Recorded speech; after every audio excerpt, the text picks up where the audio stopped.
YouTube channel.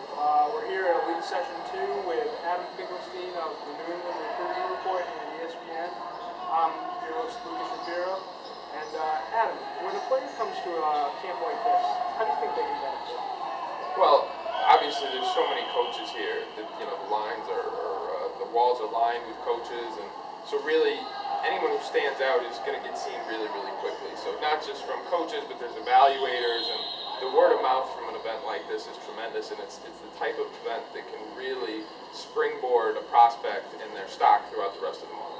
Now, you are a talent evaluator, and with a camp with so many kids at it, how do you find players that stand out?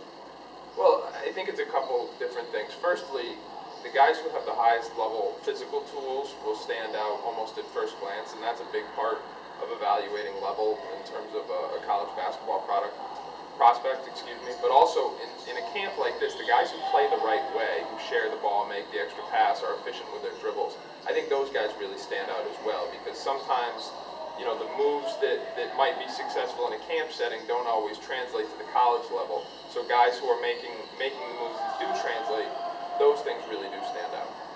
Now, you've been here for the past day or two. Talk about some of the guys that you've already seen stand out so far. Well, from a New England perspective, I think obviously Sem Kroon had a huge day, that first day here, even before college coaches got here. I think, the internet was buzzing about his performance. He's a guy who's a little under the radar, going to head to Northfield Mount Hermon next year, and definitely I think this could be the beginning of something for him, making a name for himself. I think Devin Thomas, point guard at Kimball Union, he's a guy who coming in was someone else who was a little under the radar, but still on a lot of lists. I think a lot of coaches really came here to see him this week.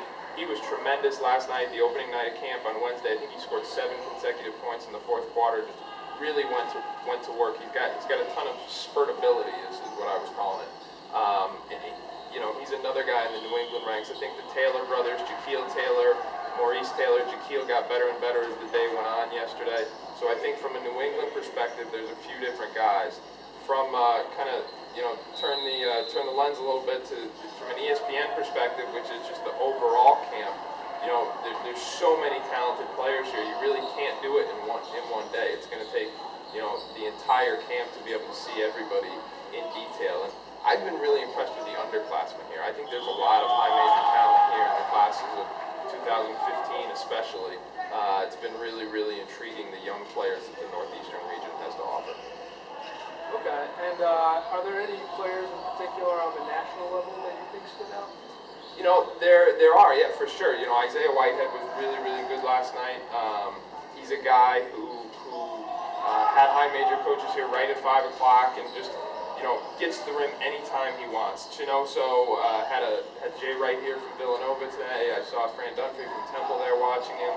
So he's another guy who's really played well and obviously starting to make a bigger name for himself as those high major coaches look for the big men in the class of 2013.